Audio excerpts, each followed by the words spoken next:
మీకు ఈ వీడియో నచ్చినట్లయితే వీడియోకి లైక్ చేసి ఛానల్కి సపోర్ట్ చేయండి. భూమి కోసం గగన్ ఐసీయూ దగ్గర వెయిట్ చేస్తూ అటు ఇటు తిరుగుతూ ఏడుస్తూ ఉంటారు. ఇక శారద పూర్ణి అక్కడికి వస్తారు. ఎరా గగన్, ఎలా ఉంది, భూమికి ఎలా ఉంది అని అడుగుతూ ఉంటారు. లేదమ్మా, చాలా సీరియస్గా ఉంది, క్రిటికల్గా ఉందమ్మా, చావు బతుకులతో పోరాడుతుందమ్మా భూమి. నన్ను కాపాడబోయి తను ప్రాణం మీదకు తెచ్చుకుందమ్మా. నేను పూలకుంటే అపూర్వపై వేస్తూ ఉంటే అప్పుడే శరచంద్ర షూట్ చేయబోయాడు. నన్ను తోసేసి ఆ బుల్లెట్ తనకే తగిలేలా చేసుకుందమ్మా అని చెప్తూ ఉంటాడు. ఇక ఏడుస్తూ ఉంటాడు. ఈ క్షణమా మరుక్షణమా అని నేను ఐసీయూలో ప్రాణంతో పోరాడుతూ ఆ ప్లేస్లో నేను ఉండాల్సింది. ఇప్పుడు ఆ ప్లేస్లో భూమి ఉందమ్మా, నాకు చాలా ఏడుపు వస్తుంది అని గగన్ ఇక ఏడుస్తూ ఉంటాడు. ఇదంతా చెప్తూ ఉంటాడు. అయ్యో భగవంతుడు అని శారద ఏడుస్తూ ఉంటుంది. ఇక పూర్ణి కూడా ఏడుస్తూ ఉంటుంది. ఇక ఇందు, వంశీ అందరూ వంశీ వాళ్ళ ఇంటికి వస్తారు. అయ్యో అంగరంగ వైభవంగా ఇందుకి హారతిస్తే కోడలికి హారతి ఇస్తే అన్ని లాంఛనాలతో లోపలికి తీసుకెళ్ళాలి. ఏంటో ఇంత సింపుల్గా తీసుకెళ్లాల్సి వస్తుంది. అన్నయ్య గారు, మీరు లోపలికి వెళ్ళి కూర్చొని రిలాక్స్ అవుతుండండి. నేను వీళ్ళకి హారతి గట్రా మొత్తం ఏర్పాటు చేసుకొని హారతి ఇచ్చిన తర్వాత లోపలికి తీసుకెళ్తాను అని వంశీ వాళ్ళమ్మ చెప్తూ ఉంటుంది.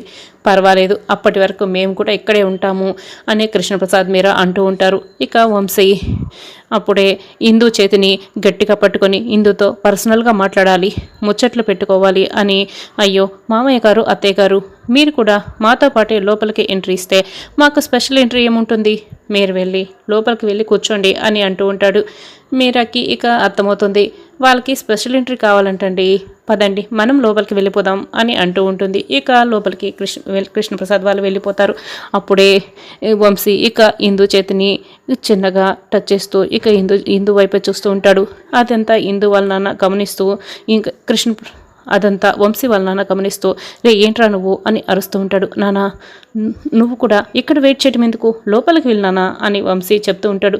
చెంబుడు బియ్యం గ్లాసులు తీసుకురావడానికి అంత సమయం ఏం పట్టదులేరా, కొన్ని చేయటానికి ముహూర్తాలు గట్రా చూడాలి అని వంశీ వాళ్ళ నాన్న అంటూ ఉంటాడు. ముహూర్తాలు గట్రా చూస్తూ ఉంటే ఇండియాలో ఇంత జనాభా ఎందుకుంటుంది నాన్న, నువ్వు మరీను అని మళ్ళీ చెప్తావు అని వంశీ చెప్తూ ఉంటాడు.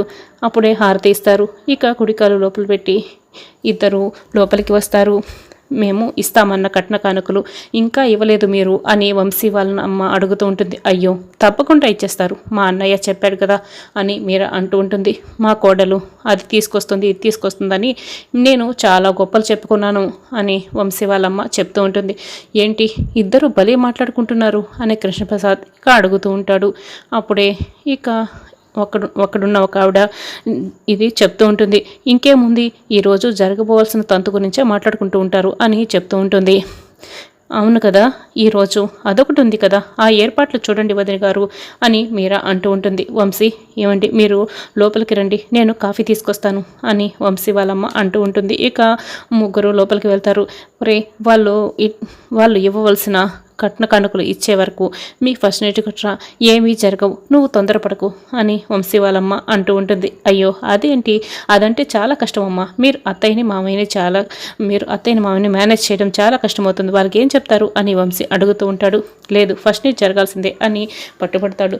రే అదంతా మేము చూసుకుంటాం, పొద్దుటి నుంచి నువ్వు చొంగ కార్చుకుంటూనే ఉన్నావు, అవన్నీ కూడా పక్కన పెట్టు. ఇప్పుడు కనుక మనం తగ్గామే అనుకో, తర్వాత వాళ్ళ చేతుల్లో మనం ఉండాల్సి వస్తుంది, వాళ్ళు ఇవ్వవలసిన లాంఛనాలన్నీ కూడా ఇవ్వరు కాబట్టి మీ ఫస్ట్ నైట్ అవన్నీ వచ్చిన తర్వాతే అని వంశీ వాళ్ళ నాన్న చెప్తూ ఉంటాడు. అది కాదమ్మా అని వంశీ ఏదో అనుపోతుంటే, వాళ్ళకి ఏం చెప్పుకోవాలో మేము చెప్పుకుంటాం, కానీ కాఫీ తాగిన తర్వాత నువ్వేంటి నువ్వు రా ముందుకు అని ఫస్ట్ నైట్ మాత్రం లాంఛనాలు ఇచ్చిన తర్వాతే అని వంశీ వాళ్ళమ్మ ఇక చెప్తూ ఉంటుంది.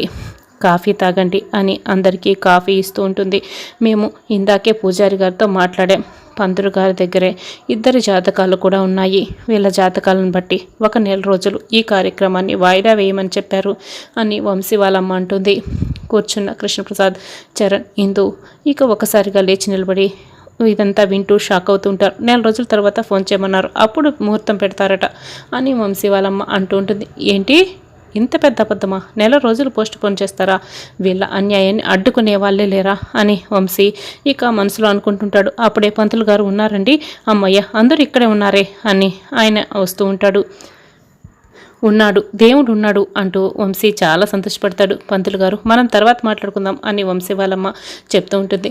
ఉండవమ్మా ఉండు, నా ఫ్లో అంతా పోతుంది. పెళ్లి ముహూర్తం పెట్టింది నేను, వీళ్ళిద్దరూ కలుస్తారు అన్నాను, పెళ్లి జరిగిపోయింది అంటే పెళ్లి పందిట్లో పెళ్లి ఆగిపోయింది అనుకోండి, అదేదో ముహూర్తం బాగోలేదనుకోండి. కానీ తర్వాత హాస్పిటల్లోనే పెళ్లి పందిరి వేసుకొని మీరు తాళి కట్టారని నేను తెలుసుకున్నాను. అప్పుడు సంభావన అడిగితే బాగోదని నేను పెళ్లి ఆగిపోయినప్పుడు వెళ్ళిపోయాను. ఇప్పుడు పెళ్లి జరిగిపోయిందని తెలిసి సంభావన అడగడానికి వచ్చాను. ఇందులో తప్పేమీ లేదు అని పంతులు గారు అంటూ ఉంటారు. అంత మాత్రానికి ఫోన్ మాట్లాడగానే, ఫోన్ పెట్టేగానే ఇలా ప్రత్యక్షం అవ్వాలా? ఫోన్లోనే అడిగితే ఫోన్లోనే డబ్బులు పంపించేవాళ్ళు కదా అని చరణ్ అంటూ ఉంటాడు. అయ్యో, మీరు మాట్లాడింది ఈ పంతులు గారితో కాదు, పెద్ద పంతులు గారితో మేము మాట్లాడాం అని వంశీ వాళ్ళమ్మ ఇక చెప్తూ ఉంటుంది. పెద్ద పంతులు గారు అంటే మా నాన్నగారు చనిపోయి 10 సంవత్సరాలైంది. ఫోన్లో మీతో టచ్లో ఉన్నారేంటి? భలే చెప్తున్నారే అని పంతులు గారు అంటూ ఉంటారు. పెద్ద పంతులు గారు అంటే మీ నాన్నగారు కాదు, ఆయన పేరే పెద్ద పంతులు అని వంశీ వాళ్ళ నాన్న చెప్తూ ఉంటాడు. అంటే నాకు సంభావన ఇవ్వవలసి వస్తుందని మీరు వేరే పెద్ద పంతులు ఎవరితోనో మాట్లాడుకుంటారా? అయినా ఇది ఎంత అన్యాయం, ఎంత విచిత్రం.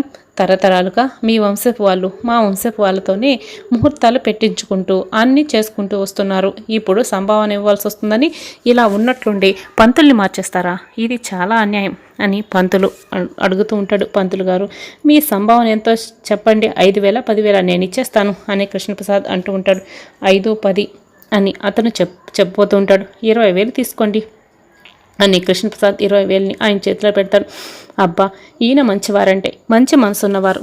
చూడండి కృష్ణప్రసాద్ గారు, వీళ్ళు ఏ పెద్ద పంతులతో మాట్లాడారో, ఎందుకు మాట్లాడారో నాకు తెలిసే తీరాలి అని అంటూ ఉంటాడు. మీ సంభావన మీకు ముట్టింది కదా, ఇక వెళ్ళండి అని వంశీ వాళ్ళమ్మ చెప్తూ ఉంటుంది. అబద్ధాలు చెప్పే వాళ్ళతో నేను అస్సలు మాట్లాడను అని అతను చెప్తూ ఉంటాడు.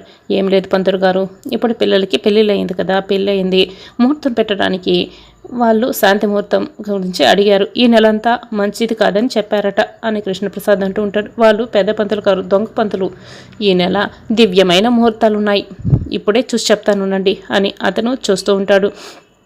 అమ్మాయి అబ్బాయి జాతకం ప్రకారం రేపు రాత్రి 10 గంటల 10 నిమిషాలకి దివ్యమైన ముహూర్తం ఉంది అని పంతులు గారు అంటారు. చాలా థ్యాంక్స్ అండి అని కృష్ణప్రసాద్ అంటూ ఉంటాడు.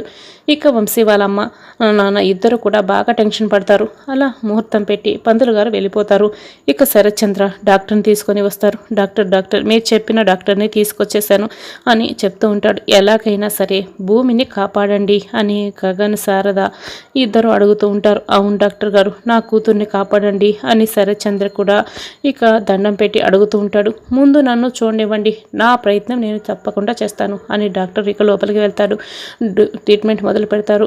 ఇక కాసేపు చెక్ చేసిన తర్వాత బయటకు వచ్చి డాక్టర్ ఎలా ఉంది అని శరత్చంద్ర గగన్ డాక్టర్ని అడుగుతూ ఉంటారు.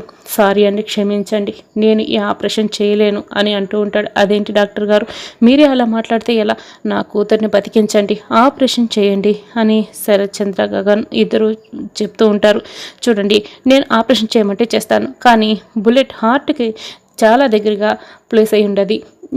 దాన్ని తీసే టైంలో గుండె ఆగిపోవచ్చు. ఆపరేషన్ చేయొచ్చు, కానీ బతికేది బతకకపోవడం అనేది నా చేతిలో లేదు అని డాక్టర్ చెప్తూ ఉంటాడు. డాక్టర్ అలా అయితే ఫారిన్ తీసుకెళ్తే ఏమైనా ప్రయోజనం ఉందా? బ్రతుకుతుందా?